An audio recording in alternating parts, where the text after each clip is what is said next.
자, NCS 사용법 두 번째 시간입니다. 이 시간에는 지난번에 했던 첫 번째 예제를 가지고 모델링을 다시 한번 쭉 해보고 그 다음에 이제 해석하는 방법과 그다음에 결과를 보는 방법을 주로 하도록 하겠습니다. 자, 지난번에 연습들 많이 하셨죠? 쭉 가겠습니다. 지난번에 했던 예제는 바로 이제 이 예제이죠. 칸을 좀 줄이면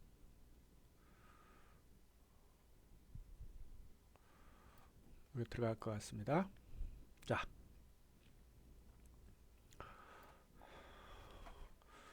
빠른 속도로 이걸 하도록 하겠습니다. 자, 맨 먼저 해야 될 일은 이제 프리프로세서 엘리먼트를 지정을 해야 되고요.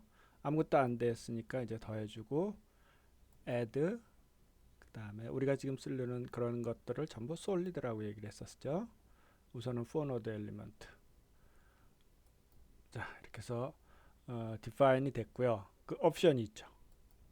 옵션이 있는데 인테그레이션은 그대로 놔두고 그다음에 이제 2차원 플레인 스트레스의 with thickness로 하는 것이 좀 더 편하다 얘기를 했었죠. 자, 이래서 우리가 옵션하고 모델의 엘리먼트 타입을 하나 골랐고요. 그 다음에 할 일은 이제 여기 리얼 컨스탄트가 만약에 있다면 지금은 이제 지정이 안 되는데 add 하면 아까 add 했던 것들이 그런 엘리먼트 타입들이 쭉 올라오는데 지금은 한 개죠.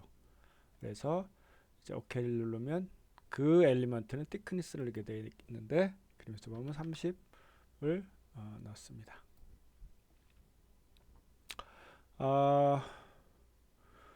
뭐 그 다음에 이제 다 된 거죠. 그럼 이제 엘리먼트의 형식이라든지 엘리먼트에 관한 어떤 엘리먼트 쓸 것인가 하는 것들에 대해서는 이제 다 하게 되고요. 그 다음에 재료 상수가 결정돼야죠. 그것은 여러 가지 방법이 있지만 지금 우리가 머티리얼 모델을 이용해서 하기로 했습니다. 우리 하는 것은 구조 해석이고 선형 해석, 탄성 해석, 등방성. 영스 모듈러스는 200기가파스칼인데 메가파스칼로 맞추고요. 보아손네이션은 단위가 없으니까 0.3. 템퍼러처는 뭐 더 애드할 필요는 없고요. 이렇게 해서 머티리얼이 다 정해졌습니다. 닫고요. 그 다음에 이제 모델링을 해야죠. 모델링은 사각형 하나니까 크리에이트를 해서 에어리어를 해야죠. 그 다음에 렉탱귤 뭐 여러 가지 방법이 있지만 쳐넣는 대화창에 쳐넣는 방법 공에서 100 그 다음에 공에서 세로 길이 40의 좌표를 넣고요. 그 다음에 뭘 해야죠? 그 다음에 이제 모델은 끝났죠. 간단하죠. 메싱을 해야죠. 그래서 여러 가지 방법이 또 있지만 메싱 툴을 이용해서 이걸 이용해서 한다 그런 얘기죠. 이 스마트 사이즈가 체크 안 되어 있는 걸 확인하고요. 라인을 컨트롤 하겠다. 그죠? 라인을 컨트롤 셋을 누르고 그러면 픽업 박스가 뜨죠. 그러면 어떤 사이즈를 어떻게 할 것이냐. 그래서 이제 라인을 여기서 골랐으니까 라인은 뭐 이거부터 할까요? 이거 하고 이거를 apply 또 할 거니까요. 몇 개로? 10개로 나눈다. 위에다가 100ml를 10개나 놨으니까 10ml라고 10ml인가요? 예, 10이라고 써도 되겠죠. 10. 그다음에 뭐 균일한 간격이니까 이런 건 쓸 필요가 없고요. 그다음에 이렇게 아까 어플라이를 눌렀기 때문에 또 계속해서 작업을 할 수가 있죠. 요거하고 요거는 지금 여기서 가만히 보면 10개로 나눠진 걸 알 수 있죠. 아까 10개로 나눈 것을 혹시 또 쓸 수가 있기 때문에 그냥 해놓은 것 뿐입니다. 너무 신경 쓸 필요는 없어요. 그래서 어플라이 하고 이번에는 4개로 나눠졌습니다. 뭐 다 끝났죠? 오케이. 그럼 이제 나가죠. 그 다음에 이걸로 메시가 되는 게 아니라 요 두 가지 그 쉐입에 대한 그 체크를 해야 되고 그다음 프리냐 맵드냐 이거 뭐 지금의 경우는 뭐 맵드 하나 프리 하나 똑같이 나옵니다. 그래서 최종적으로 메쉬라는 걸 눌러야 이제 메싱이 되는데 그러면 이제 메싱 뭐를 메싱할 것이냐 하는 메싱 박스가 나오죠. 그것은 이제 에어리어를 뜻하는 거겠죠. 지금 에어리어 하나니까 뭐 아무데나 뭐 중간번호를 누르면 선택이 되고 OK를 하면 매싱이 잘 됐습니다. 맞나요? 근데 이걸 20인데 제가 40으로 넣었죠? 이런 걸 어떻게 고치나요?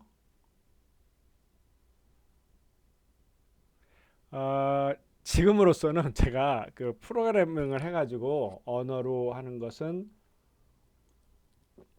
이게 굉장히 간단합니다. 사실은 이제 여기 프로그램들을 쭉 리스트를 해보면 이 리스트를 지금까지 한 것들이 쭈루룩 나옵니다. 이제 그건 다음 시간에 하려고 제가 그냥 놔둔 건데요. 리스트에서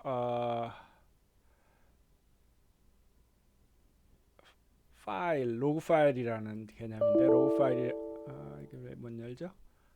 이것을 파일의 리스트에 로그 파일을 하면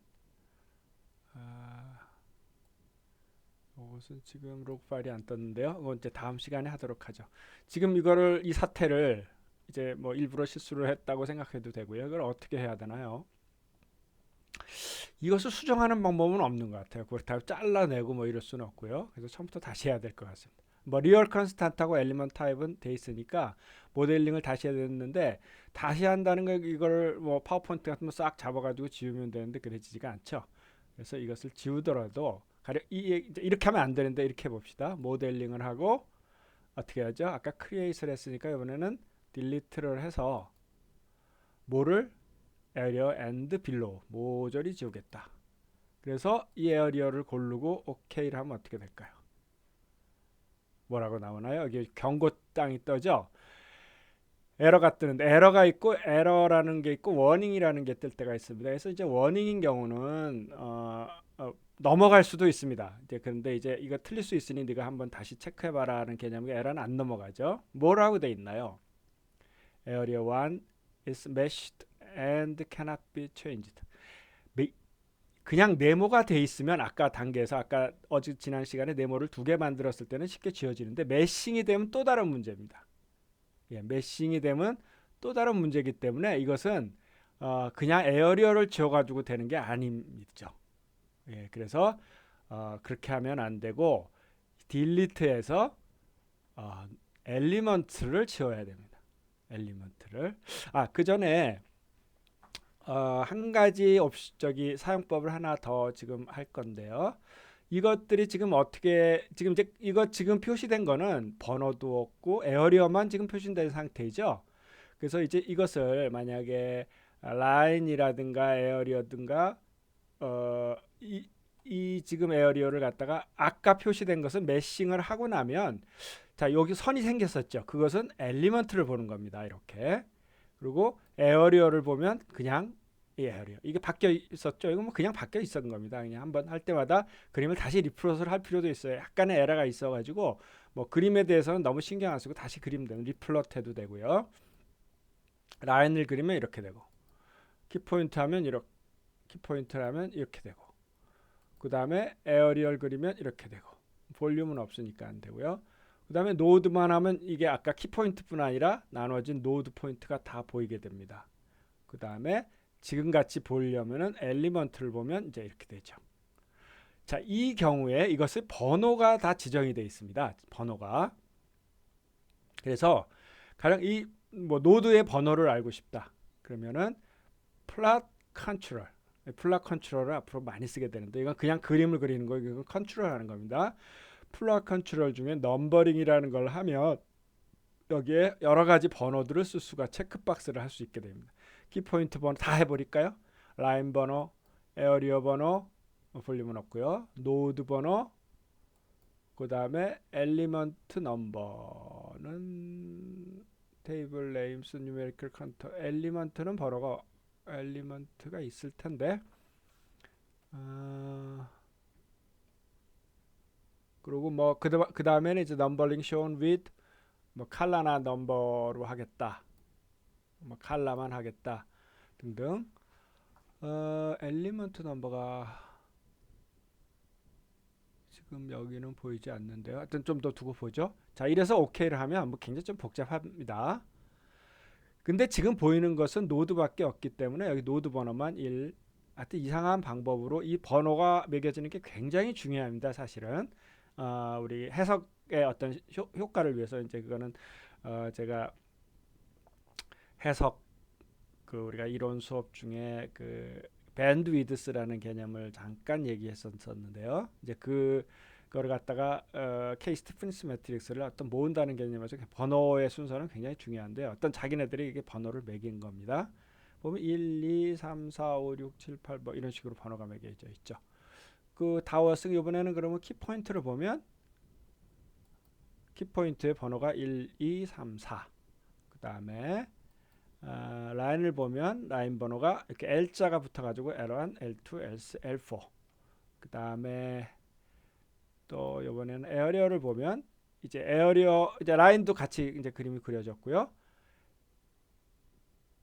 A1이란 번호가 이게 이제 에어리어 1번이라는 얘기. 지금 한 개밖에 없죠. 그래서 이런 것들이 지금 켜져 있기 때문에 이 화면 중에 지금 엘리먼트 에어리어를 보여줬으니까 라인하고 키포인트 정도의 번호는 써줄 수 있죠. 근데 에어리어를 봤으니까 엘리먼트는 써져 있지 않죠. 그래서 만약에 엘리먼트를 본다고 하면 자, 이와 같이 노드 번호가 다 이제 남아 있다 이거죠. 그래서 이런 것들이 다 있기 때문에 이것을 그냥 에어리어를 지워버린다고 해서 되는 게 아닙니다. 그럼 어떻게 하느냐?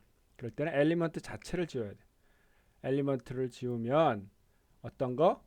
이 경우는 이제 박스로 전부 다 이렇게 박스로. 왜냐면 어떤 픽을 하면 지금 엘리먼트가 이미 40개가 돼 있죠. 이렇게 해서 고르고 OK를 하면 또 워닝이 나오죠. 엘리먼트 5라는 것은 뭐 엘리먼트 5가 어디 있을 텐데요. attached to area 1. area 1에 돼 있고 and cannot be deleted. use a clear command to delete the elements. 그러니까 모두 다 지워라는 걸 쓰라는 그런 얘기죠. a clear. a clear가 뭐죠? 지금 이 버전이 조금 바뀌어가지고요. 제가 이 처음 쓰는 버전이라서 조금 개선이 있었던 것 같습니다. 좀 찾아내도록 하겠습니다. 에어리어 앤드 빌로우. 에어리어 앤 빌로우를 하면 아까 안 된다고 그랬었죠. a delete. 여기다가 a delete라고 쳐둬도 되는데요. 분명히 여기에 명령어가 분명히 있을 텐데 모델링 쪽에서가 아니라 여기서 메싱 쪽에서 가야 됩니다. 메싱 쪽에서 클리어를 눌러야 이 메시가 없어집니다. 클리어를. 모델링에서는 번호, 라인, 에어리어 이런 걸 지울 수 있고 이 메싱을 이왕 한 거에서는 클리어를 먼저 다 시켜버리는 거야 되는 거죠. 클리어를 하면 어떤 거? 이 에어리어를 클리어하겠다. 어떤 에어리어? 이거. 에어리어는 하나죠. 그래서 OK를 하면 이게 일단 다 클리어가 되고 근데 이게 이제 에어리어가 없어진 건 아닙니다. 메싱이 한 게 이제 클리어가 된 거죠.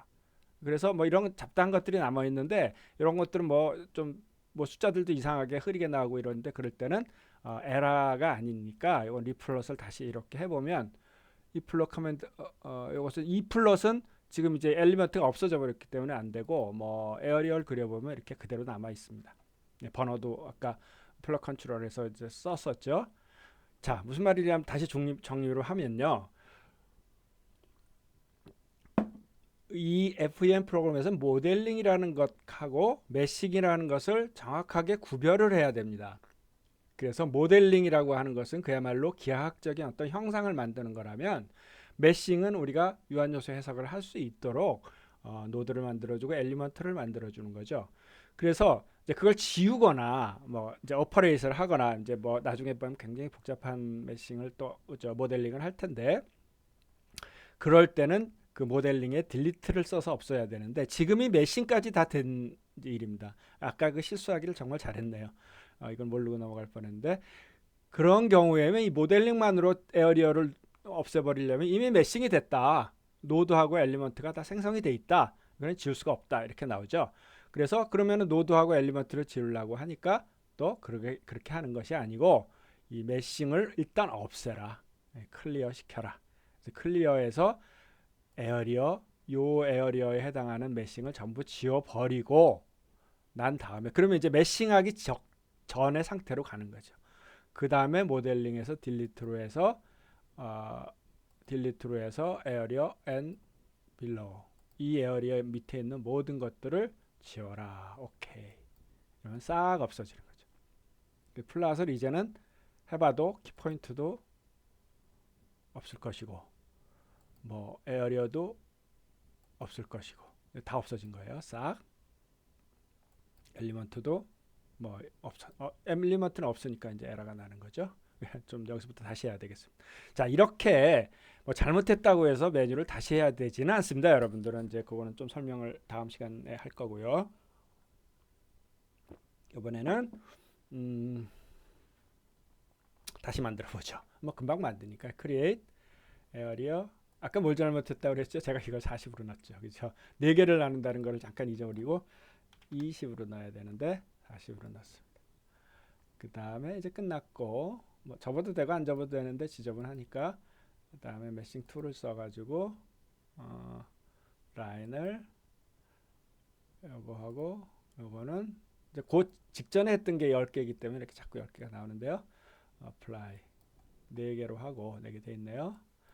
그 다음에 요거하고 요거는 apply 10개로 해라.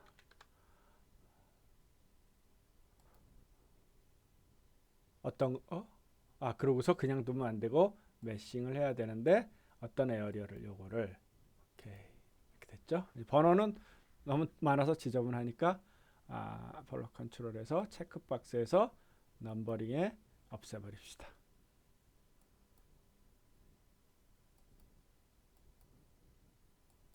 자, 오케이.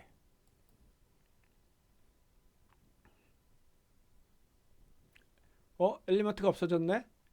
뭐 걱정할 필요는 없어요. 지금 넘버만 없어졌죠. 그럴 때는 다시 이제 리플롯을 한번 해보면 그림이 그려지거나 아니면 이 플롯 엘리먼트를 그림을 그리면 나옵니다. 그림이 이게 완벽하지는 않아서요. 뭐 전에 했던 걸 좀 기억하기도 하고 조금 덜 그리기도 하고 뭐 이렇습니다. 뭘 지워오면 좀 덜 그려지고 그럴 때는 걱정하지 말고 리플롯이라든지 아니면 원하는 플롯을 이제 그림을 그려보면 다시 나오게 됩니다. 뭐 그건 단순한 이 디스플레이의 착오인 것 같아요. 자, 그다음 뭐 했죠? 그다음에 지난번에 했던 이제 로드를 가했죠. 로드.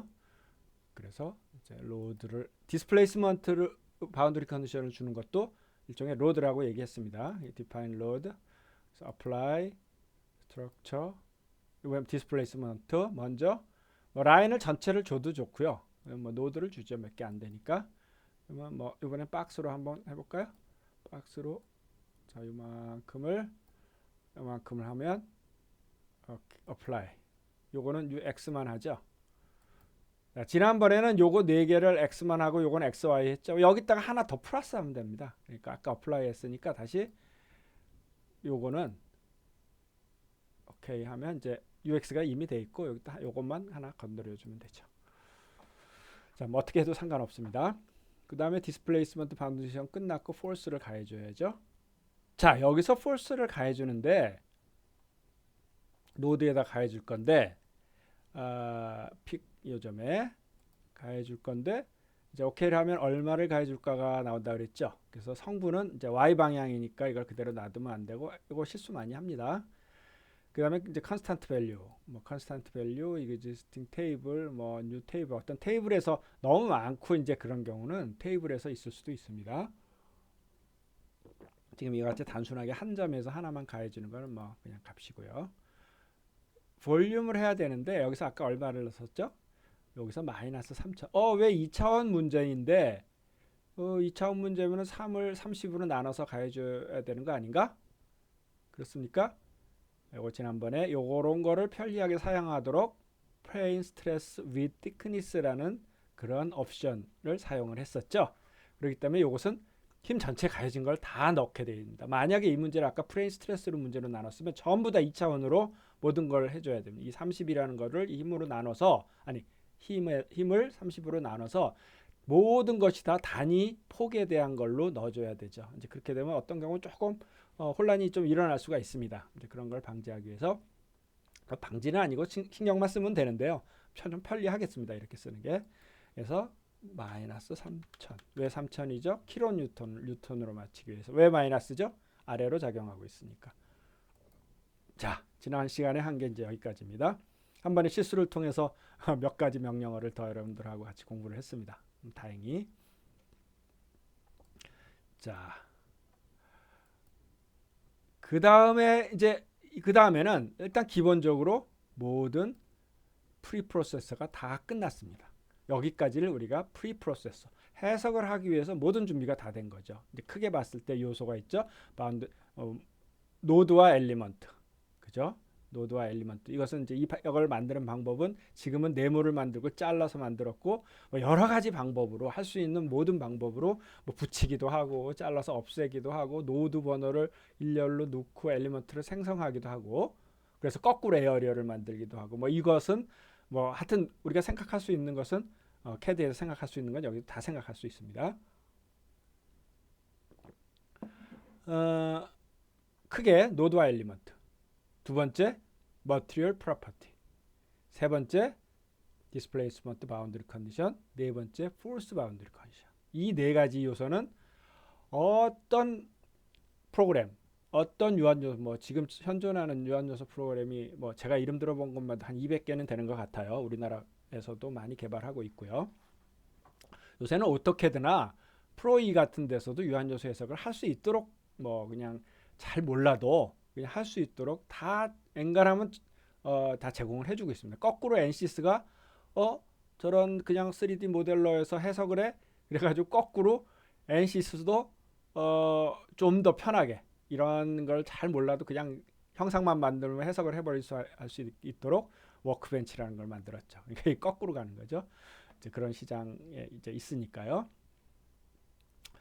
그래서 어떤 FEM이라도 내가 아까 말한 네 가지 요소, 노드와 엘리먼트, 머티리얼 프로퍼티, 디스플레이스먼트, 폴스 이게 없으면 성립이 안 되죠. 문제가 뭐 풀어지지가 않죠. 디파인이 그런 것은 꼭 이제 넣도록 어떤 방법으로든지 넣도록 이렇게 되어 있을 겁니다. 자, 그 다음에 이제 이것을 해석을 해야죠.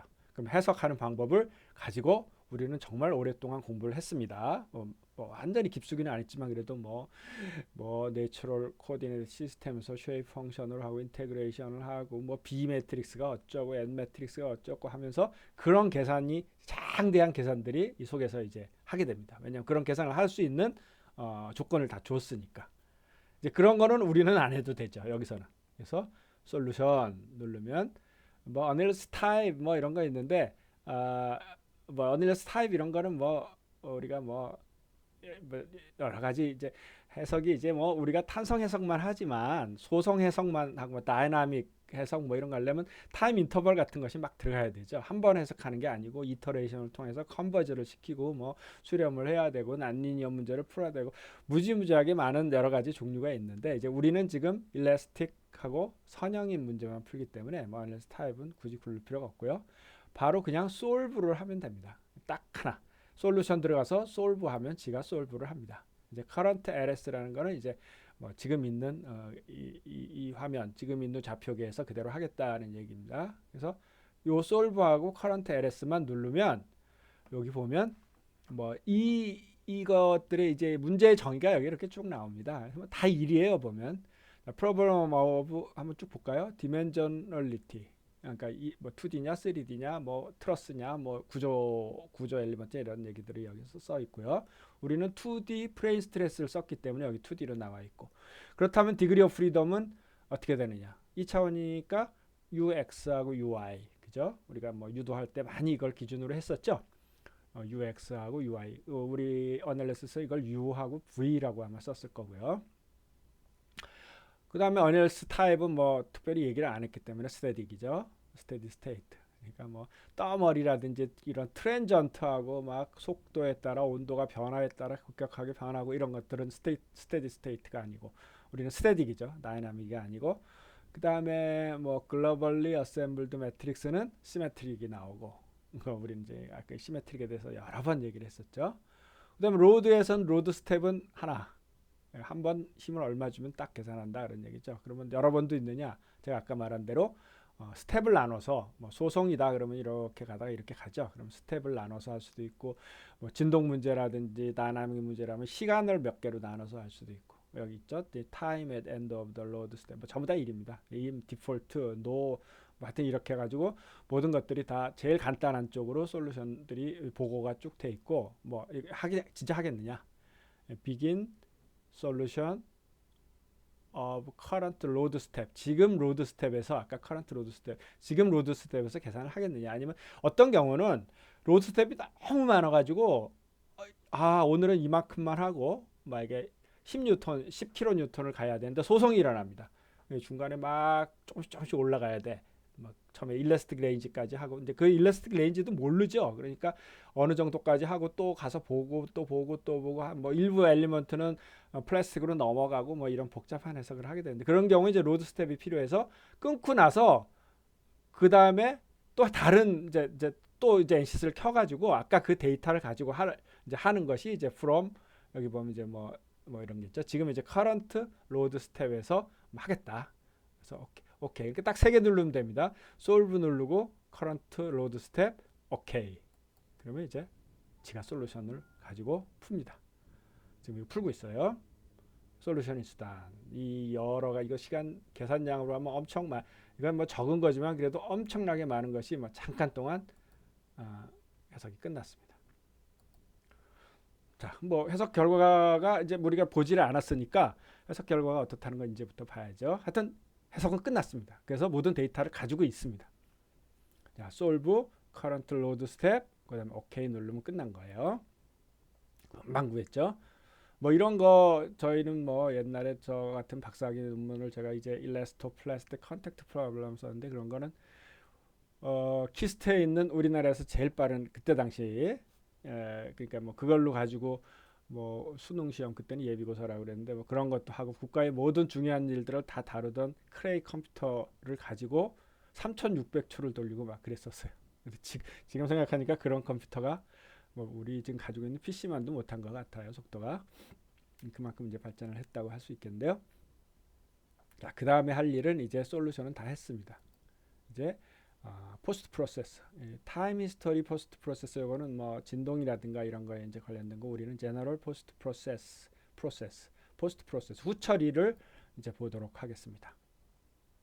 자, 이런 후처리는 이 결과를 여러 가지로 볼 수 있는 그런 방법이 이제 후처리입니다. 그래서 뭐 여러분들이 이제 뭘 보고 싶을까요? 제일 먼저 해야 될 게 물론 이제 리스트를 통해 가지고 각 노드의 디스플레이스먼트가 얼마인지 뭐 스트레스가 이 점에서 스트레스는 얼마인지 스트레인은 얼마인지 그다음 쉬는 건 얼마큼 쉬었는지 그걸 갖다가 그림으로도 그려주고 그래프로도 그려주고 뭐 값으로도 표시하고요. 이런 여러 가지 이제 방법들로 이걸 볼 수 있는데요. 우선은 프로그램을 돌리면은 제일 먼저 해야 될 것은 보통 저는 그렇게 합니다.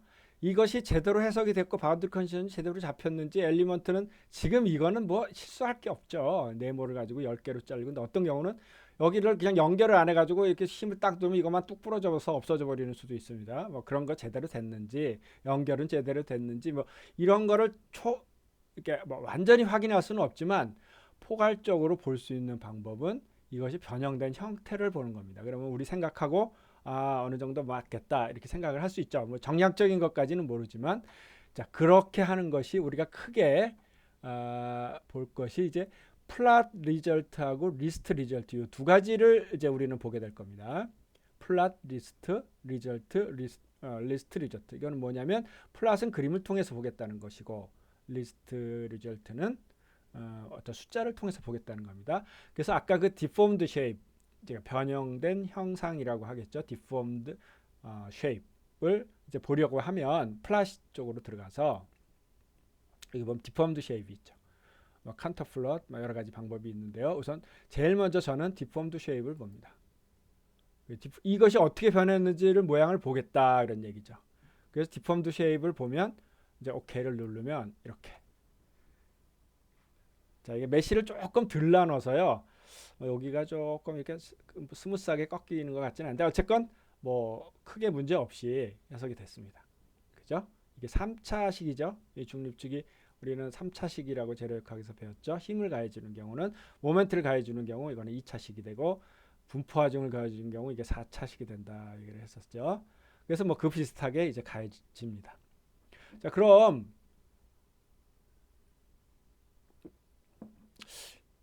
그런데 이거를 보니까 이거는 좀 간단해서 제대로 휜 걸 보이는데 원래가 얼마면 좋겠어? 원래 모양도 좀 같이 보면 좋겠죠. 그죠? 이거는 뭐 간단하니까 뭐 그래도 여기 하나쯤 있으면 더 좋겠죠. 그렇게 볼 때는 아까 옵션에서 그냥 넘어갔는데 deformed 플러스 undeformed. deformed하고 undeformed를 같이 보여주겠다. 때로는 이제 너무 복잡해가지고 이렇게 안 볼 때도 있습니다. 그러면 이렇게. 자, 원래가 이렇게 됐는데 이렇게 휘었다는 것을 보여주고 있죠. 뭐 제대로 이제 푼 것 같습니다, 여러분들. 근데 이제 이 경우만 해도 이렇게 복잡하고 선들이 막 엇갈리었으니까 그러니까 한 가지 옵션이 더 있습니다. 그건 뭐냐면 어떻게 하면 좋겠습니까? 이 중간에 가운데 있는 거 빼고 엣지 정도만 보여주면 좋겠다. 그게 바로 deformed하고 undeformed가 아니고 undeformed 엣지만 보겠다. 그러면 대략 알 수 있죠. 그 옵션을 보통 제일 많이 사용하게 됩니다. 자, 이렇게 하면 이제 기본이 엣지가 있고 나머지는 어떻게 표현되는지 알 수 있겠죠. 자, 됐습니까, 여러분들? 자, 이것이 나오면 이제 해석이 일단 이것이 이제 그럴듯하게 나오면 여기 바운더리 컨디션 뭐 잘 잡혀 있는 것 같고, 그죠? 원하는 대로. 그다음에 뭐 휘고 이러는 것도 뭐 어디 하중에 더 가해지거나 엘리먼트가 연결이 부분이 문제가 있는 것 같지 않고 뭐 그냥 잘 된 것 같죠. 이렇게 해서 일단 모양 이 자체로도 굉장히 의미가 있고요. 뭐 이걸 갖다 이제 캡처해가지고 뭐 보고서에 쓰거나 그러면 되겠습니다. 자, 제가 잊어버릴까봐 이제 얘기하는 건데 만약에 제가 숙제를 이제 오늘은 숙제가 없습니다만 오늘까지는 여러분들이 이걸 계속 익혀야 되니까 이 이제 프로젝트나 이런 거 특히 할 때는 요 날짜가 같이 나오도록 캡처를 해주시기 바랍니다. 그리고 잡네임을 지금 여긴 잡네임이 안 나와 있어요. 제가 잡네임을 주지 않았기 때문에 잡네임을 자기 이름으로 해가지고 뭐 성이라도 왜냐하면 이제 이 NCS 뭐 프로젝트 이런 거 뭐 딴 학교 가보면 많기 때문에 그거를 여러분한테 그런 유혹을 아예 없애버리기 위하고 또 딴 사람이 베끼는데 자기는 가만히 있어도 되나 뭐 이렇게 하면 공정하지 않잖아요, 그죠? 여러분들은 뭐 그럴 생각도 안 하니까 이제 깨끗하게 하기 위해서 그 날짜를 같이 캡처를 해서 이제 레포트를 쓰는 거로 하겠습니다. 뭐 시간까지 잘 나와 있죠. 자, 그래서 이제 디폼드 쉐입을 보는 법을 배웠어. 자, 그런데 한 가지 의문이 생기죠. 자, 이렇게 이만큼 진짜 이만큼 휘었을까? 진짜 이만큼 휘었겠어. 이거 쇠예요, 쇠. 스틸입니다. 스틸이 20이에요. 20mm면 뭐 손가락 한 마디 거의 정도 되는 정도의 두께고 이쪽 30이에요. 짤막한 쇠막대죠. 100mm짜리니까 뭐 한 손가락보다 조금 넓적한 거기다가 끝에다 3kN을 가요. 3kN은 어느 정도인가요? 킬로수로 하면 300kg 정도 되죠. 300kg 정도면 사람 한 5명이 올라갔어. 그럼 이만큼 쉴까요? 모르겠죠. 잘 모르겠죠. 그래서 과연 이것이 절대값이냐 아니면 모양을 보여준 거냐 이거죠. 만약에 여기서 2배인 6kN을 가서 문제를 풀어도 똑같이 나옵니다. 결론은 먼저 말씀드리면 모양을 보기 좋게 디폼드 쉐입을 그려준 겁니다. 이건 사실 실제 사이즈가 아닙니다. 결론부터 얘기하면 이것을 10을 가하든 100을 가하든 1000을 가하든 다 이렇게 나옵니다. 그럼 어떻게 나오느냐? 여기서는 이제 이 소프트웨어에서 제공한 건데 나중에 결론부터 말씀을 드리면 최고의 디스플레이스먼트 아마 뭐 최고의 디스플레이스먼트가 요게 될까요? 뭐 요게 될까요? 하여튼 이쪽 어딜 텐데 그 값이 최대 디멘전의 5%가 되게 그림을 그려줍니다. 그러면 딱 보기가 좋다 이렇게 생각을 한 거죠. 무슨 말이냐면 지금 최대 디멘전이 100이죠. 100의 5%면 5mm. 5mm 이게 디스플레이스먼트가 5mm. 5mm면 요거 반쪽이 되겠네요. 그죠? 거의 맞죠? 여기 하나가 10mm니까 5mm 정도가 되도록 그림을 그려주면 딱 너무 휘어버리면 좀 생각하기가 힘들고 이게 지금 이거는 휘었으니까 너무 많이 이렇게 휘어도 그렇구나 하는데 굉장히 복잡한 모양에서 막 이렇게 꼬부라져 버리고 이렇게 꼬부라져 버리면 이거 리얼하지 않은데 이거 아닌 것 같은데 라고 생각할 수도 있고 또 너무 적으면 구분을 좀 하기가 힘들죠. 뭐 이런 부분은 구분이 되지만 아주 복잡한 부분에서 뭐 붙었나 떨어졌나, 그래서 이제 적당하게 생각하는 것이 이제 5%. 이건 조정을 할 수가 있습니다. 그리고 리얼한 사이즈로도 그림을 그릴 수가 있습니다. 자, 그거에서 플롯 컨트롤 명령을 하나만 더 가르쳐 드리겠습니다. 그 플롯을 여러 가지 컨트롤하는 것이 이제 플롯 컨트롤에 다 들어있는데, 아까 플롯 컨트롤에 넘버링을 썼었죠. 여기도 지금 넘버링을 해가지고 뭐 노드 넘버 같은 것을 ON을 시키면은 이렇게 노드가 넘버링. 왜냐하면 이제 우리가 버더가 몇 번인지 알아야 될 경우가 있어요. 이제 리스트가 쭉 나오면 그런 경우는 이제 이렇게 쓰면 되고요. 뭐 이렇게 그냥 놔둡시다. 이제 지금 하려는 건 이건 아니었고, 뭐 지워버릴까요? 리오링의 넘버링을 없애버리고요.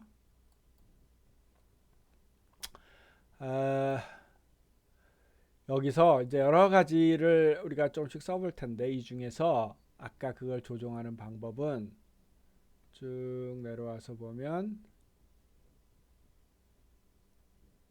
다시 뷰 세팅 조금 바뀌었네요. 그 전 버전에 비해서. 넘버링, 심벌, 스타일. 이거의 스타일이죠. 이제 어떤 형식으로 스타일 보면 또 무지무지하게 많이 있는데, 뭐 히든 라인도 아까 이런 점선으로 했는데 히든 라인은 뭐 다른 거로 하겠다. 뭐 이런 등등등등등등 했는데, 어디에 있냐면 디스플레이스먼트 스케일링. 말 뜻이 뭔지 알겠죠? 디스플레이스먼트 스케일링. 그림을 어떤 스케일로 그렸느냐. 다시. 자, 그림을 그리는 것은 플롯 컨트롤에 있고요. 그 중에서 어떻게 그리고자 하냐는 스타일에서 디스플레이스먼트 스케일링 하면, 자, 이런 칸이 나타나죠. 이거는 지금 어디에 체크가 되어 있냐면 오토 캘큘레이티드. 오토 캘큘레이티드. 뭐라 그랬죠? 오토 캘큘레이티드는 여기 보면 알겠죠. 여기 오토 캘큘레이티드 아까 5%로 그림을 뭐 그리는 거예요. 매뉴얼 보면 이제 나와 있어서 제가 아마도 그게 맞을 겁니다. 그다음에 1 이게 배야. 트루 스케일로 그림을 그리는 거예요. 트루 스케일. 그다음에 이거 그림을 안 그리겠다는 건데 뭐 현역 이런 건 있으나 마나죠. 그다음에 유저 스페시파이드. 내가 여기서 100배로 그리겠다 이런 것도 넣을 수가 있어요. 그럼 지금 나온 숫자는 뭘까요? 얘가 오토 캘큘레이트 했는데 그것이 21.15배가 됐다는 얘기죠. 어떤 아까 5%로 그림을 그리다 보니까 지금 이거는 21배로 확대가 된 겁니다. 이런 거 필요합니다. 왜냐하면 보통 이제 논문 같은 걸 쓰거나 그럴 때는 이 디폼드 쉐입을 이렇게 넣어놓고 이것은 10배로 확대된 변형이 10배로 확대된 그림인, 이렇게 이제 꼭 붙여야 될 경우가 있습니다. 어떤 뭐 그냥 모양만 보는 것이 아니라 뭐 비교하거나 뭐 이런 경우에, 그럴 때는 여기서 이제 정확한 값을 우리가 유저 스페시파이드 20배로 하겠다 이렇게 정확하게 넣어주면 되죠. 이거는 지금 오토 캘큘레이트 된, 하여튼 이거는 오토 캘큘레이트에 됐으면 어떻게 된다고요? 3kN 하든지 5kg, 100kg, 1000kg, 1g 뭐 뭐든지 다 이렇게 그림을 그리는 거죠. 요게 바뀌겠죠. 그죠? 트루로 한번 해볼까요? 트루 스케일로 하면 실제로 변형된 걸 보이는데, 사실은 이제 거의 눈에 안 보일 정도죠. 그러니까 아까 그 손가락보다 조금 두꺼운 그거에다가 사람 한 6명 정도 올라가 6명, 남자 같으면 한 4명 되겠네. 4명, 5명 올라간다고 해도 사실 요만큼밖에 안 된다는 얘기죠. 이제 아셨죠? 플롯 컨트롤의 스타일 뭐였었죠? 여기 밑에 디폼드 디스플레이스먼트 스케일링. 그래서 뭐 오토로 하든지 아니면 제일 좋은 방법은 뭐 그냥 오토로 하다 맨 마지막에 정리할 때 오토로 해놓고 그림을 그린 다음에 이것을 결과를 보고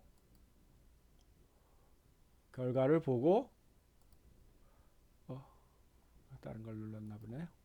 플롯 컨트롤의 스타일의 디스플레이스먼트 스케일링의 결과를 보고 한 뭐 근처인 딱 떨어지는 숫자, 뭐 그냥 20배, 뭐 아니면 내가 조금 더 확대해서 보고 싶어 50배, 50배 그리면 확 휘어버린다 그려보죠. 이렇게 해서 정수로 보통 체크박스가 아마 안 됐을 겁니다. 값만 넣고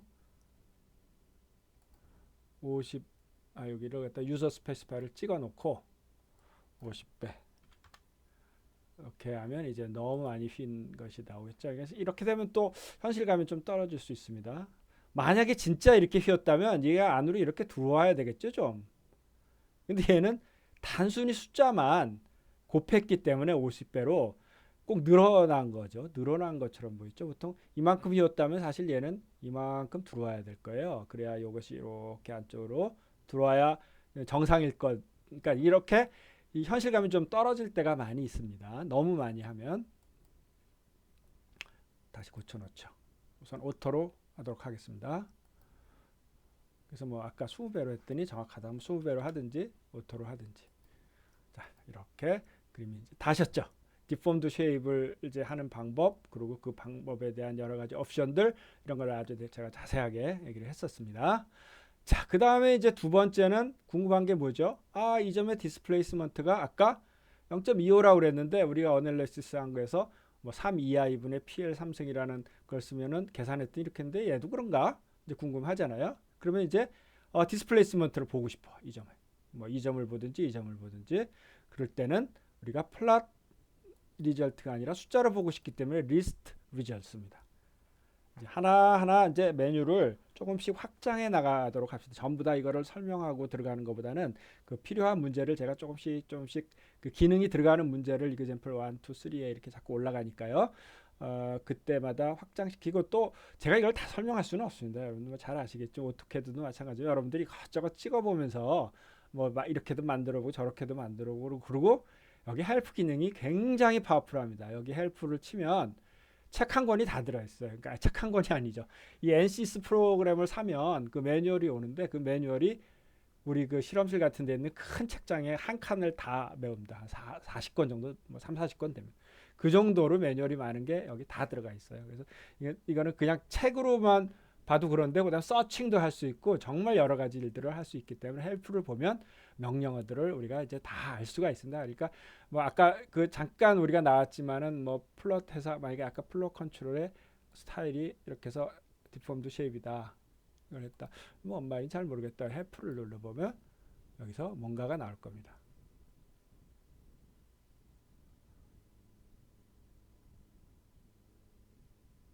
그래서 뭐 그게 이제 아까 그 명령어가 dScale이라는 명령어예요. 이 명령어를 만약에 알면 이런 거를 꼭꼭 찍지 않고 그냥 막 이런 걸 쳐넣어도 돼요. 우리 뭐 한글이나 여러 가지에서 이렇게 막 식을 쓸 때도 막 쳐넣기도 하잖아요. 이렇게 해서 이런 걸 알면 이 명령어를 위에 아까 위에 라인에다 쳐버리면 됩니다. 그 옵션들이 이제 뭐 오토냐, 뭐 팩터를 곱하느냐, 뭐 1이냐, 오토냐, 아니면은 스케일이 없느냐, 뭐 이런 것들이 이제 숫자로 이렇게 다 칠 수 있도록 돼 있고 거기에 대한 커멘트가 어떻고 노트가 설명이 되고 다 설명이 돼 있습니다. 이렇게 설명이 돼 있는 매뉴얼이 있고 엘리먼트마다 또 따로 그러니까 여러 가지 방식으로 서칭도 할 수 있고 헬프가 굉장히 잘 돼 있기 때문에 여러분들이 이제 이런 것들을 보면서 이것저것 공부를 해야 될 것 같습니다. 그러니까 뭐 내가 이거를 다 하나하나 모든 거를 설명할 수는 없고 이제 기본적인 골격만 잡아주면 확장하고 이러는 것들은 이런 기능도 있네 있을 것 같은데 그러고 이제 찾아 들어가면 있겠죠. 헬프와 이런 것을 이용해서 아니면 뭐 저기 하면 이제 네이버에 또 물어보면 또 누가 그건 이렇게 한다 뭐 그런 것도 있을 수 있죠. 이제 그런 기능은 뭐 몇 시간 지금 앞으로 남았는데 그 몇 시간 동안 다 할 수는 없으니까요. 자, 리스트 아까 갔죠. 디스플레이스먼트를 우선 보고 싶다. 그럼 이제 리스트 리절트에서 그런 거 갖다 노드할 솔루션, 노드에 관한 솔루션들을 엘리먼트는 엘리먼트 안에 있는 일들, 노드할 솔루션. 그럼 이제 노달 솔루션도 굉장히 많습니다. 뭐 우리가 아는 것도 있고 모르는 건데 디그리 오브 프리덤 솔루션. 디그리 오브 프리덤이 뭐죠? 이거는 디스플레이스먼트라고 안 하고 왜 디그리 오브 프리덤이라고 그랬죠? 우리가 푸는 문제, 탄성 문제 저희가 챕터 4에서 우리가 유도한 거는 그 제목이 뭐였죠? 디스플레이스먼트 베이스드 파이나이트 엘리먼트 포뮬레이션 이랬죠. 디스플레이스먼트가 베이스드 된 그걸 디그리 오브 프리덤으로 하는 FEM을 여러분 공부한 겁니다. 만약에 뭐 자기장이라면 저 잘 모르겠습니다만 자기장에 무슨 뭐 유체다 그러면 벨로시티인가 아니면 포텐셜인가 뭐 이런 것들이 디그리 오브 프리덤이 되고 열 전달 문제 같으면 템퍼러처가 디그리 오브 프리덤이 되고 그죠? 모자 풀려고 하는 그 미지수 우리가 U로 표시한 U 벡터로 표시한 그것을 우리가 이제 디그리 오브 프리덤 솔루션이라고 하기 때문에 여기다가 디스플레이스먼트 이렇게 쓸 수는 없는 거예요. 그죠? 그래서 그런 걸 다 디그리 오브 프리덤 솔루션이라고 합니다.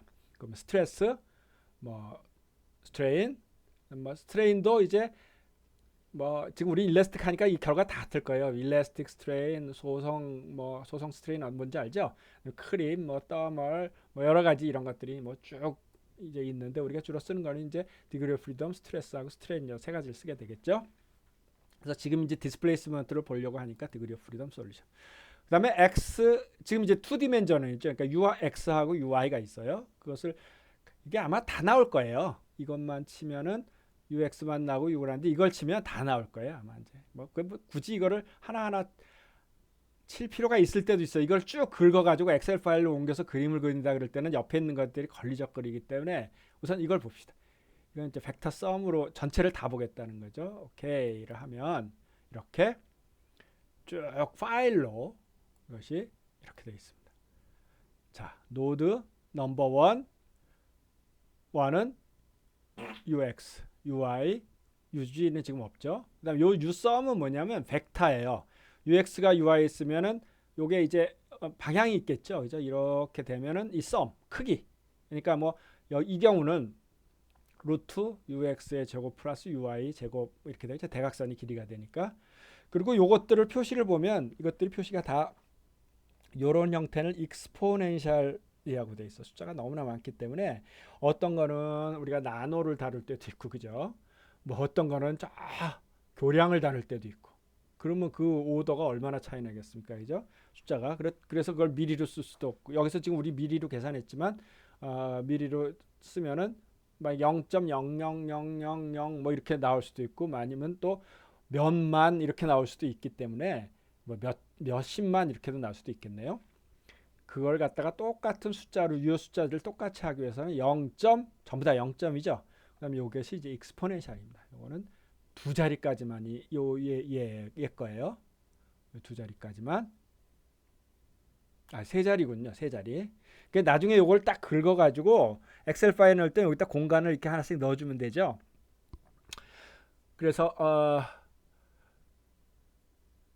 요것은 어떤 값이냐면 이건 0이고요.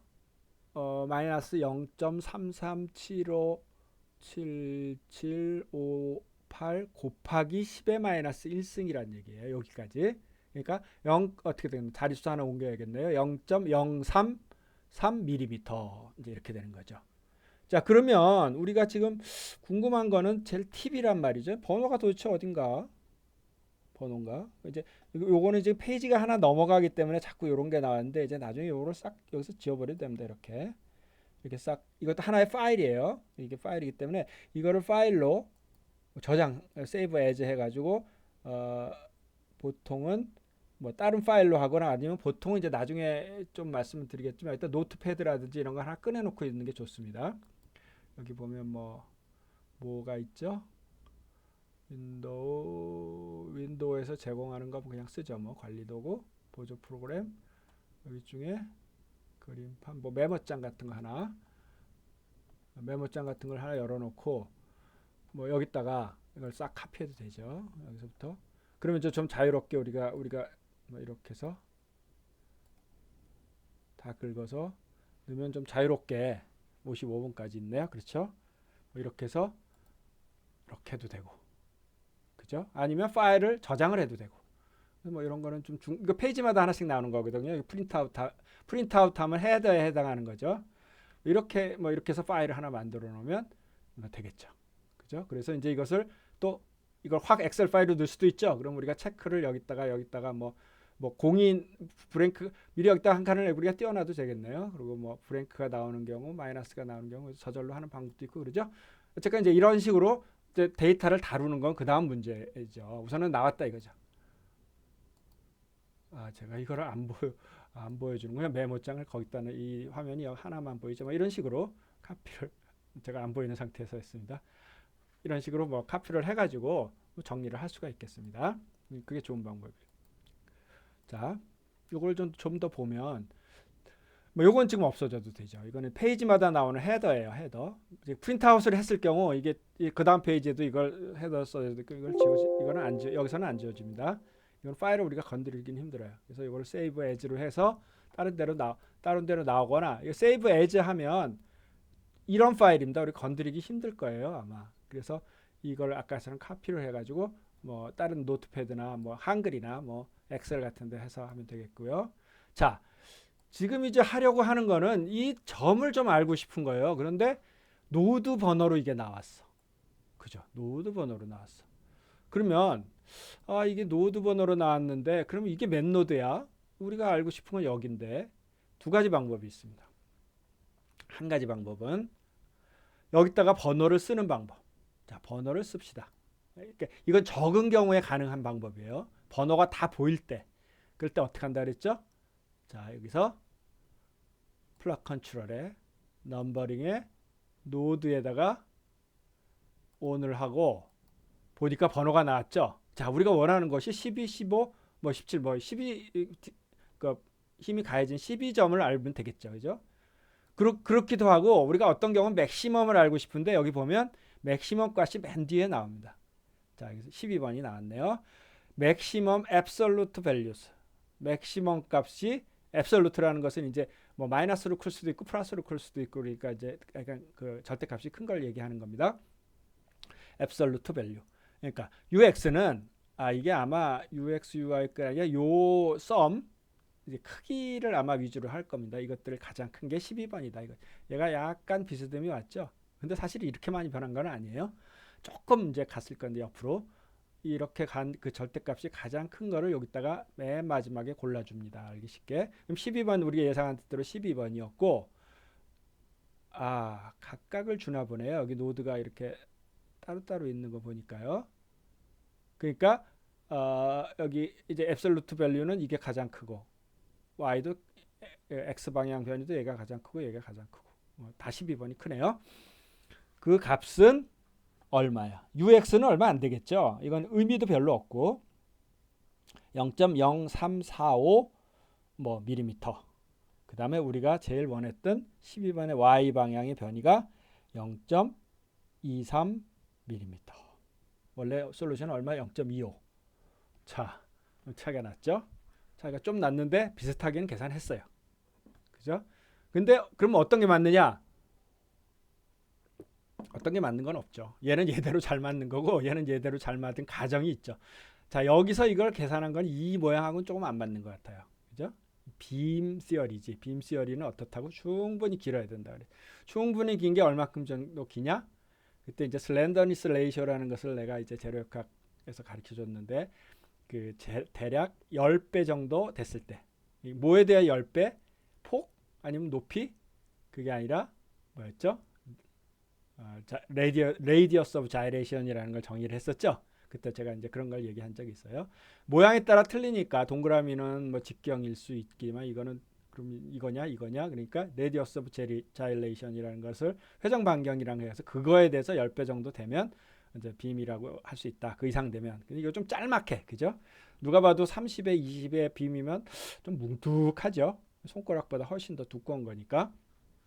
그래서 아마 덜 늘어난 게 나올 거예요. FEM은 FEM대로 맞은 거라고 볼 수 있습니다. 얘도 좀 틀릴 수도 있고 얘도 틀릴 수도 있고 다 가정하에서 했기 때문에 어쨌건 두 개 비교를 했습니다. 이거를 만일에 이제 두 가지가 있습니다. 이제 이것이 틀리게 된 이유 뭐 이런 것들을 지금 제가 말씀드리는 것을 여러분들이 보고서로 이제 뭐 텀 프로젝트 이런 거로 이제 연구를 하셔도 좋아요.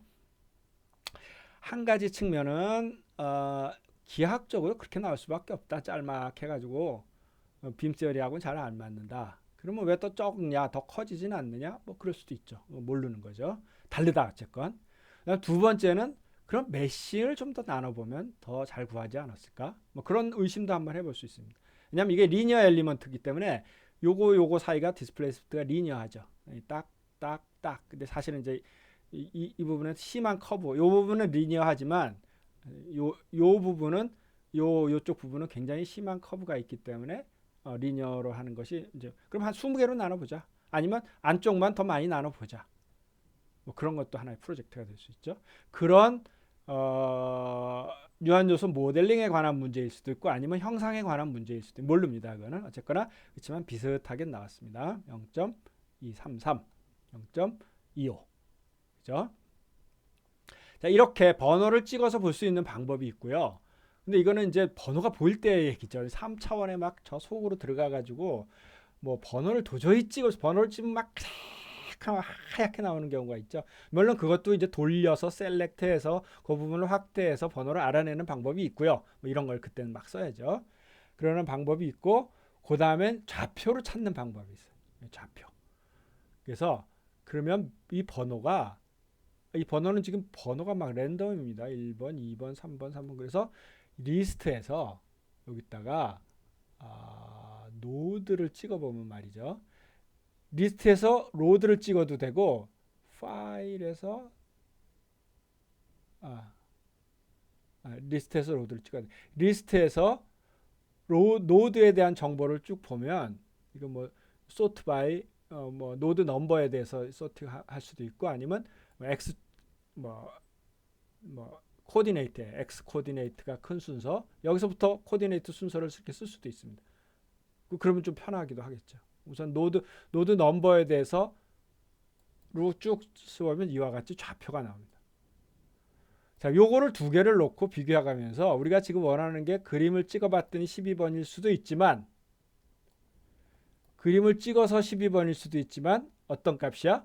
x 값이 100이고 x 값이 100이고 y 값이 40인 20이죠. 20인 값을 12를 보면 12번이라는 것도 알 수 있죠. 이렇게 우선 급한 대로 좌표를 리스트에서 노드의 좌표를 가지고 쓸 수도 있고 그 다음에 그림을 뽑아서 쓸 수도 있고 자, 요거는 조금 지금 보니까 어떻게 하면 좋겠어? 이것도 지금 적으니까 이렇게 찾아냈지 많으면 찾기 힘들겠죠? 아까 거기서 리스트에서 노드를 하는데 그걸 소트를 X 좌표로 하면 좀 더 찾기가 쉬울 것 같아요. 그죠? 번호는 왔다 갔다 하겠지. 이렇게 해서 뭐 이것도 뭐 X가 같은 경우 그다음에 뭐로? Y로. X, Y 순서로 밑에서부터 그러니까 1, 2, 3, 4 노드 번호는 그대로인데 순서를 여기 이렇게 하자는 거죠. 이렇게 X하고 세컨드를 Y 서드도 할 수 있고요. 뭐 이렇게 해서 Y 코드 이렇게 하면 이것이 리스트가 어떻게 나오냐면 이렇게 정돈이 돼서 나오죠. 그래서 맨 뒤를 찾으면 될 것 같아요. 그죠? 12번 뭐 이렇게 찾을 수 아셨죠? 지금 다양하게 제가 지금 몇 가지를 얘기하고 있는데 이렇게 보면 이 점이 12번이구나. 그러면 우리가 12번의 디스플레이스먼트를 찾으면 되겠구나. 아니면 어디가 우리가 목적을 모르면 맥시멈 값을 찾으면 되겠구나. 뭐 이렇게 이거를 이제 리스트를 찾는 방법을 얘기하고 있습니다. 그리고 이것이 이제 막 걸리적거리고 그러면 아까 거기서 좀 닫아보죠. 금방 할 수 있으니까 지금 이미 다 구해놓은 거기 때문에 값들이 다 있는 상황이에요. 노달 솔루션에 이걸 한번 y가 지금 궁금하니까 y만 보겠다. 그럼 이제 이렇게 나오죠. 이렇게 놓으면 이제 엑셀 파일 같은 걸로 만들기가 좋죠. 옆에 없으니까 이걸 이렇게 쫙 긁어가지고 뭐 다른 파일로 한번 옮겼다가 엑셀 파일로 넣으면 뭐 이것을 이제 분리해내기가 되게 쉽죠. 1번 디스플레이스먼트가 얼마고 그럼 그래프도 그릴 수 있고 아까 그 좌표 있지 않습니까? 좌표도 같이 넣어가지고 그러면 이 x축에 대해서 이거를 그래프로도 그릴 수 있겠죠. 이 커브를 그죠? 아까 번호를 1번서부터 소팅을 해가지고 이제 뭐 몇 번에서 몇 번으로 하고 여기 몇 번을 한 다음에 또 엑셀에서도 막 소팅이 되잖아요. 그래서 이제 하여튼 자유롭게 그림도 그릴 수 있고 이런 리스트를 뽑을 때는 이렇게 각각 하는 것이 또 왜냐하면 이렇게 하면은 여기를 끊어야 되는데 이게 빈칸 없이 그냥 계속 있죠. 연결돼 있으니까 좀 끊기가 어떨 때는 잘 안 될 때도 있습니다. 뭐 어떻게 하면 대부분은 되지만 안 될 때도 이게 0, 0, 1하고 숫자가 또 계속 물론 마이너스가 없는 경우 빈칸이 생기고 있는 경우 마이너스가 있기 때문에 구분할 수도 있겠지만요. 이렇게 하나하나 찍으면 이제 골라서 파일에 넣어서 그림을 그린 여기도 그래프라든가 이런 거 제공을 해주는데 아무래도 이것이 전문 거는 아니기 때문에 이런 거는 엑셀이라든가 다른 그래프를 그리는 프로그램을 갖고 오는 게 좋습니다. 자, 아셨죠? 이렇게 번호로 우리가 노달 솔루션을 이제 알 수 있는 방법. 그다음에 이제 또 하나 스트레스는 그러면 150. 이 부분이 150이라고 그랬는데 한번 보죠. 그러면 이제 뭘 보냐면 이번에 그 노달 솔루션. 자, 이거 이제 FEM 강의를 많이 했으니까 실제적으로 스트레스라든가 스테이는 정확한 게 어디라고 그랬죠? 인테그레이션 포인트라는 게 개념이죠. 근데 이거를 다루는 사람들은 이 NCS 만드는 태성 엔지니어링 가도 그 뭐 열심히 가르쳐주고 선생님처럼 하는데 우리가 하는 이론은 거의 모릅니다. 뭐 인테그레이션 포인트가 뭐 있긴 있는데 그것이 무슨 역할을 하는지 이런 거 자꾸 좀 물어보면 하나도 모릅니다. 여러분들은 이제 굉장히 그 전문적으로 알게 돼 있는 거기 때문에 하여튼 그러거니 하고 듣고 있으면 될 정도에 우리가 하면서 웃으면서 그 NCS를 파는 사람이 뭐 이제 영업사원이 뭐 가르쳐주고 얘기하는 것도 보면 뭐 되게 모르는 상황입니다. 하여튼간에 얘는 모르도록 만들었어요. NCS는 모르는 사람도 쓸 수 있도록 만들었기 때문에 이 하여튼 노달 솔루션 그러면 여기서 솔루션인데 이게 어떻게 해서 구하는지는 복잡하잖아요, 그죠? 인테그레이션 포인트에서 정확하니까 거기서 구해서 어떻게 했죠? 뭐 두 가지 방법이 있지. 익스트라폴레이션을 시키든지 쉐이프 펑션을 가지고 이 점에 나온 걸 이 점에 구하든지 뭐 그런 복잡한 과정이 있었죠. 이제 여기서는 몰라도 되죠. 근데 알고 풀면은 훨씬 더 전문적으로 풀 수가 있죠. 그래서 이제 다른 해는 아무래도 동영상 강의를 많이 안 했기 때문에 실습으로 발이 들어가는데 이번에 실습을 좀 할 수 없이 줄이는 바람에 이런 부분을 여러분들이 좀 충실히 공부했다고 할 수 있겠습니다. 자, 뭐 하다가 말았죠. 스트레스를 봐야죠. 그죠? 스트레스가 이렇게 나오는지. 그럼 이제 스트레스를 찍어 봅시다. 그럼 이제 스트레스도 시그마 X, 시그마 Y, 시그마 Z. 아마 이걸 찍으면 컴포넌트가 다 나올 거예요. 그다음에 우리가 힘들어하던 중력 이런 거 얘는 쉽겠죠. 계산하면 되니까. 중력 이게 다 나와. 3차원 경우 이제 세 개의 중력 있죠. 뭐 그다음에 스트레스 인텐시티라는 거 뭐 우리가 모르는 여러 가지. 포드 마이시스 스트레스 이거 뭔지 알죠? 이펙티브 스트레스라는 유효 응력이라는 거 이런 것도 계산해 주고 막 여러 가지를 다 계산을 해 주게 되죠. 그래서 우리는 지금 우선 궁금한 게 뭐죠? 이 중에서 시그마 X죠. 그죠? 이 시그마 왜 밴딩이 일어나기 때문에 주 응력은 시그마 X지 눌러지는 게 아니죠. 이 시그마 Y는 별로 없을 거예요. 그다음에 쉬어도 뭐 그렇게 크진 않을 거고 그래서 이거를 시그마 X 눌러보면 워닝이 나왔네요. The request as data is not available. command is ignored. 뭘까? as data is not available. The print solution command is ignored. 지금 한 명령이 무시가 됐다는 건데 왜 응력이 안 구해질까요? 뭔가를 노달 솔루션 시그마 X 시그마 Y도 마찬가지겠죠? 조금 이상하네요. 예전에 큰 문제 없이 됐는데 스트레스 컴포넌트 first, second 폰 마이시스 스트레스를 찍어볼까요? 마찬가지네요. 리스트가 안 되네요. 전번 버전에서는 여기까지 했을 때 별 문제가 없었었는데요. 뭐 때문일까요? 노드 번호는 나오는데 리스트 리절트에 엘리먼트 솔루션은 아닌데 엘리먼트 솔루션에 스트레스에 시그마 X를 본다면 역시 다 S data is not available. 아마 우리가 문제를 처음에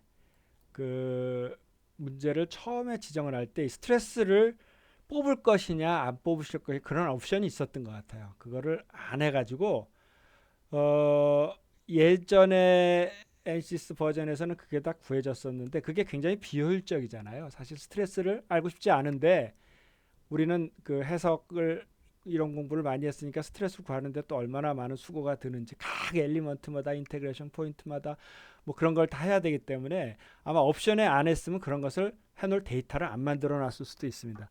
지금 요것은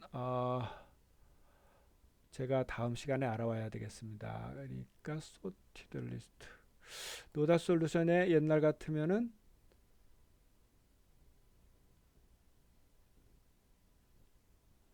다른 쪽에 있을까요? 아니면 다른 걸 눌러볼까요? 중력 first 역시 마찬가지죠. as data is not available 이것은 이용할 수 없다. 아니면 detailed summary, iteration summary, percent nodal solution, resultant summary 이쪽을 한번 가볼까요? 뭐 이거는 그냥 어떻게 해석을 했느냐고요. 노달 로드는 그럼 계산하나? all items 뭐 이런 것도 false도 지금 하나도 안 구하네요.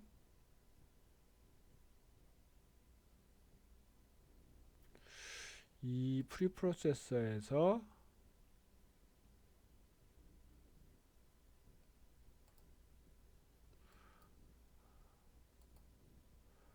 아마 엘리먼트에서 옵션 중에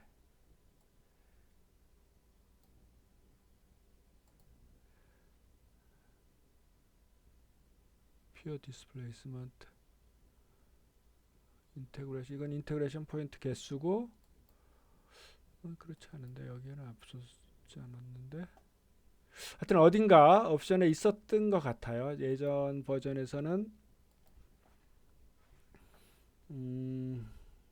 당연히 해석이 되면 리스트로 나왔었거든요. 리스트 리절트에 sorted listing, iteration, element, nodal solution, element solution, nodal load. 아까 element solution도 안 나왔었죠?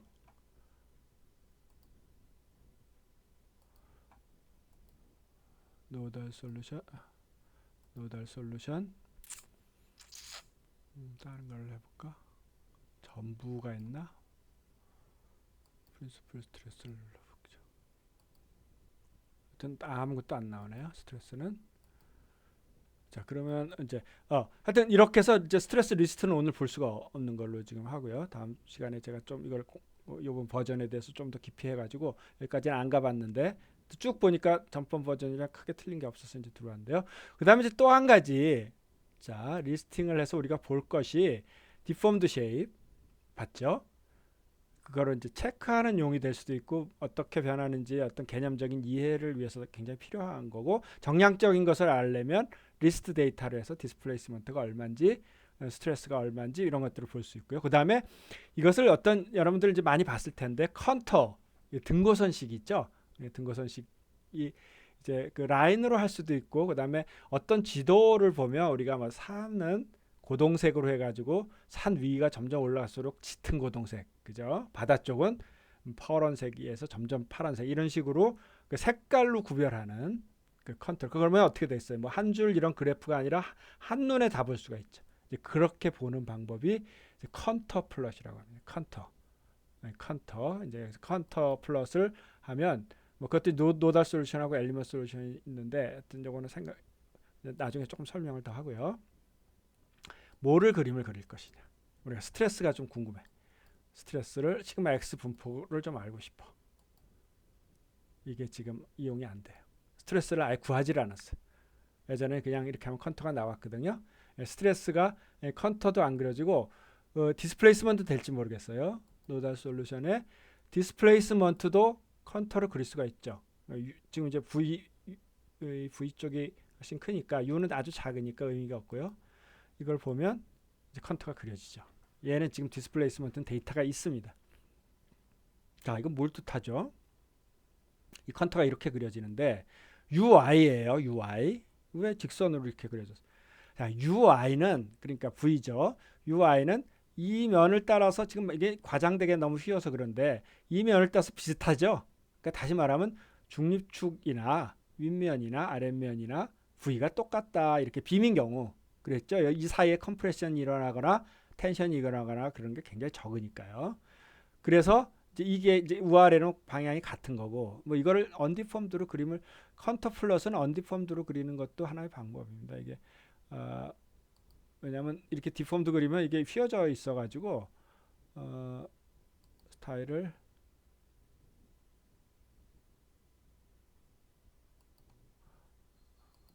뭐 트루로 하든지 언디폼드 이렇게 제로로 하든지요. 이렇게 하면 이제 더 아까 괜히 휘어가지고 너무 많이 휘어가지고 이게 이렇게 비스듬한 것 같은데 자 여기는 거의 V가 같다는 거죠. 이 개념하고 틀려요. 그리고 이게 어떻게 돼요? 전부 다 마이너스죠. 값은 잠깐만 요 구간은 마이너스 2. 아까 이게 맥시멈이었죠. 이 값이 여기서부터 이제 이거 하나, 둘, 셋, 넷, 다섯, 여섯, 일곱, 여덟, 아홉 개로 등간격으로 나눈 겁니다. 이것도 조절할 수가 있어요. 자기가 어떤 숫자를 넣을 수 있어요. 각각을 어디 그림을 그려라 이렇게 숫자를 넣을 수도 있어요.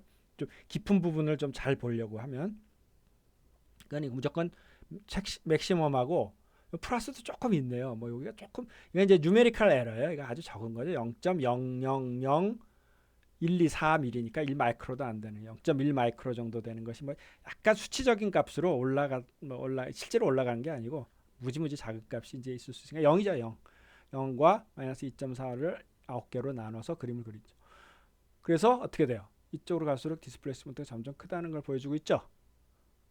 그죠? 그 다음에 어떻습니까? 또 한 가지 특징은 뭐죠?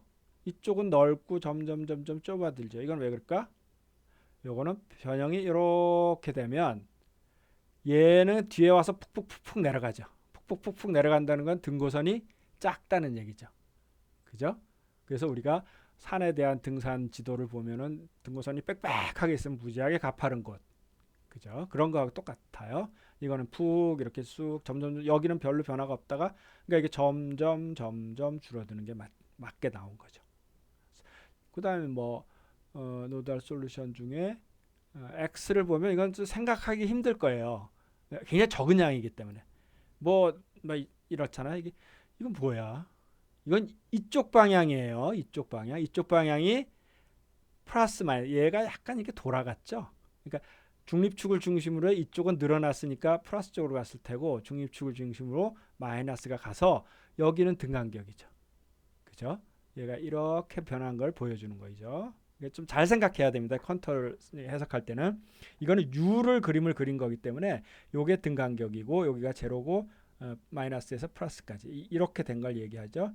그다음 뭐 이거는 왜 이렇게 됐을까? 이 중립축이 거의 제로라는 얘기죠. 이만큼이 다 제로라는 얘기고, 그다음에 이제 이 길이가 바로 이제 U가 되는데 뭐 이거 점점 증가하는 이제 그런 모습이 여기서 조금 휘어졌다가 푹 과장해서 푹 이렇게 된 것을 이런 그림으로 보여주죠. 자, 이런 것들이 굉장히 필요할 수가 있습니다. 이것도 또 뭐 절대값으로 그릴 수도 있고요. 벡터 썸으로, 이거는 절대값인데 이거는 뭐하고 같을까? 요 위에 거하고 거의 같겠죠. 왜냐면 이 값이 굉장히 크니까 이거에 비해서. 이렇게 하면 오케이. 자, 이렇게 그림을 그릴 수가 있습니다. 이것이 이제 썸이야, 썸. 아까하고 비슷한데 이제 아까 가운데가 중립축이 0이었기 때문에 조금 적은, 이제 이 값이 적은 거죠. 요렇게 한 줄로 봤을 땐 가운데가 좀 적은 거죠. 이제 그런 이제 여기는 어떻게 변했으니까 요 위에하고 아래는 그러니까 이게 움직이죠, 앞으로. 그래서 요 약간 아까보다는 이렇게 커브가 있는 모양을 그릴 수 있습니다. 지금 이 컨터 플롯을 예전에 분명히 이제 스트레스를 하면 스트레스가 그려졌는데 지금 뭔가를 하고 들어와야 되는 것 같아요. 그러니까 굉장히 효율적으로 하기 위해서 계산을 안 해놓은 것 같아요. 근데 중간에 어딘가 있었을 텐데 제가 그걸 놓친 것 같습니다.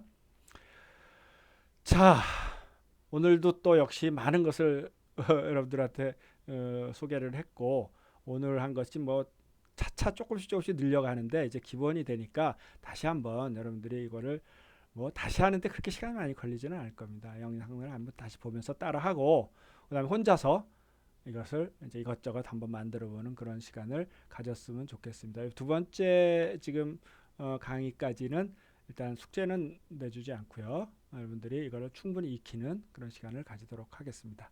자, 이번 주 강의는 여기서 마치겠습니다.